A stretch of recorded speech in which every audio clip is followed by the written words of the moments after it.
Jusqu'à 9h, Good Morning Business.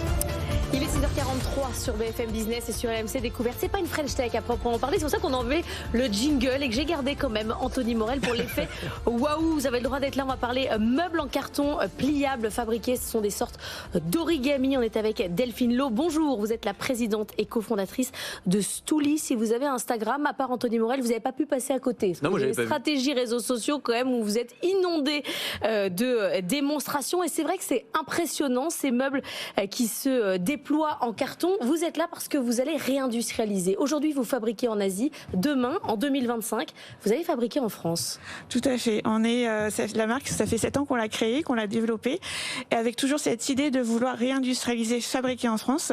Et aujourd'hui, on est sur les rails et le premier Stooli fabriqué en France devrait sortir fin 2025. Donc là, vous avez l'usine, vous avez l'endroit, vous avez le permis. C'est fin 2025, ça sera bon. C'est ça. La première pierre de l'usine est prévue pour le premier trimestre 2025. À Chalifert, en Seine-et-Marne, une usine de 2500 m². Est-ce que vous allez devoir augmenter les prix, du coup ? Alors, les prix, c'est pas forcément en fonction du lieu de fabrication. Ça dépend aussi de la matière première, de l'énergie. Et comme on va investir dans des machines de pointe, on va faire des économies d'échelle au niveau des prix. Et aussi, on va retravailler nos chutes de tout ce qui est découpe pour pouvoir améliorer et optimiser toute la fabrication. Faut quand même que vous nous expliquiez un peu comment ça fonctionne et faire une petite démonstration, parce que je l'ai pas vu sur les réseaux sociaux, mais je suis sûrement pas le seul.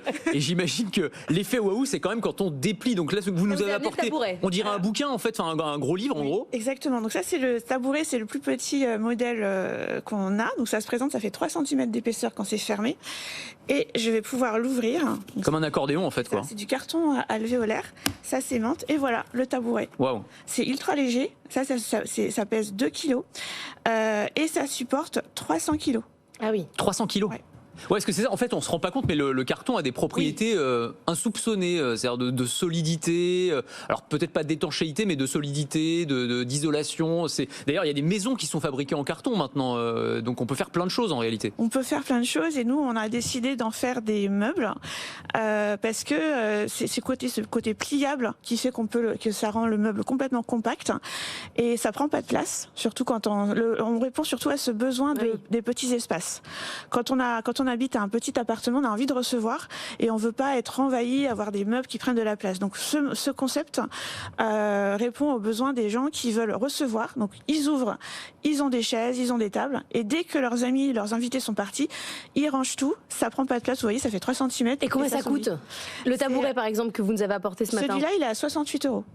Ah oui, donc c'est très abordable. Oui, puis alors ce qui est intéressant aussi, je lisais sur votre site que vous pouviez stocker plus de 400 tabourets dans 1 m3. C'est-à-dire quand vous les livrez, parce qu'en fait, comme ils sont à plat, vous gagnez énormément de place et ça va être intéressant, notamment pour tout ce qui est événementiel aussi. Parce que moi, j'en ai déjà vu sur des salons, par exemple, ce genre de tabourets, parce qu'on les utilise, puis ensuite on peut les jeter, les recycler facilement, quoi.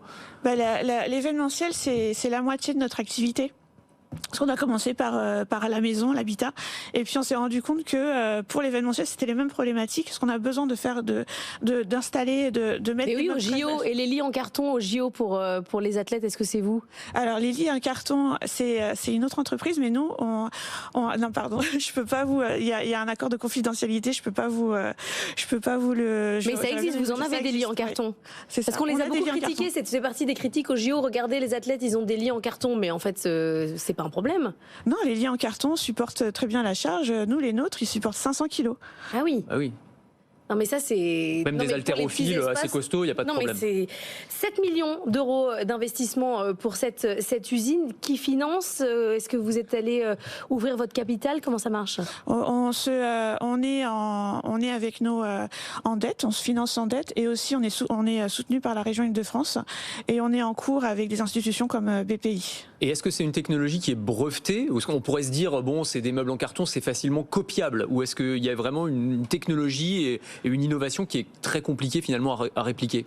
Alors l'innovation, elle vient du fait que ce soit l'assemblage du papier ensemble, mais le carton alvéolaire en soi, il n'est pas brevetable.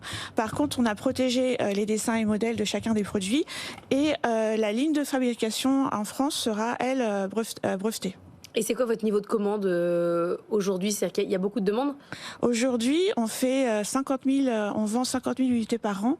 Ouais. Et on prévoit de faire 250 000 par an, 250 000 unités par an avec l'usine d'ici 5 ans. Ça s'appelle Stooli. Merci beaucoup Delphine Lo d'être venue nous voir ce matin.